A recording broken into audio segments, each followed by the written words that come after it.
Jelas ya, ini berapa banyak logistik mobil ya.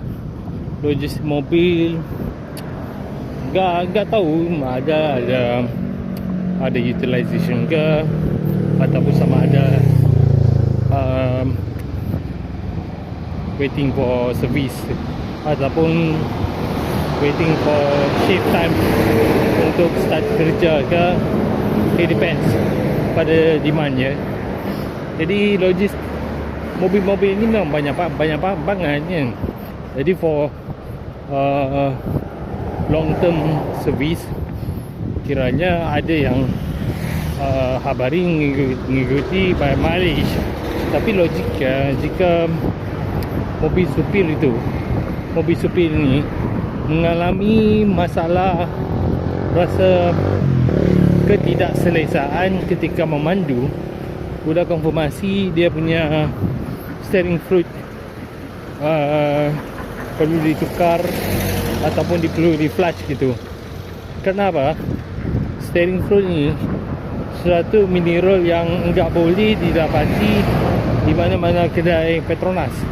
Kerana di Petronas ada automatic transmission fluid, tapi dia enggak ada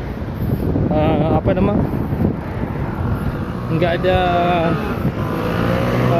dedicated steering fluid untuk mobil logistik ini. Sudah konfirmasi ya. Dia saja yang mereka on shift tu, mereka bawa loading yang begitu berat banget ya. Berat banget. Kena tahu sama ada packaging tu sekitar 50 kg, sekitar 30 kg, ataupun barang ringan-ringan aja. Tapi total weight-nya sudah konfirmasi mengikut spesifikasi. Tetapi secara kira dynamic driving experience ya, driving mobil ini kiranya dia rasa berat banget jika ada load. Dia di corner, di maneuver ke kiri dia rasa berat, maneuver ke kanan dia berat, masa memutar steering ketika parkir pun rasa berat.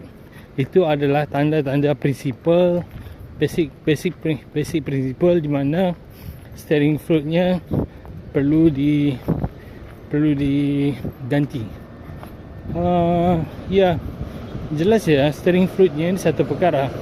Manakala steering motor rack gitu ya, steering rack gitu, rack gitu, perlu dicek sama ada boleh diguna pakai atau perlu ganti sealant, sama ada leakage, oilnya ada leakage, perlu dicek. Kenapa mobil logistik ini kerap diguna pakai untuk delivery item. Jadi dah konfirmasi dia memerlukan regular service. Terima kasih.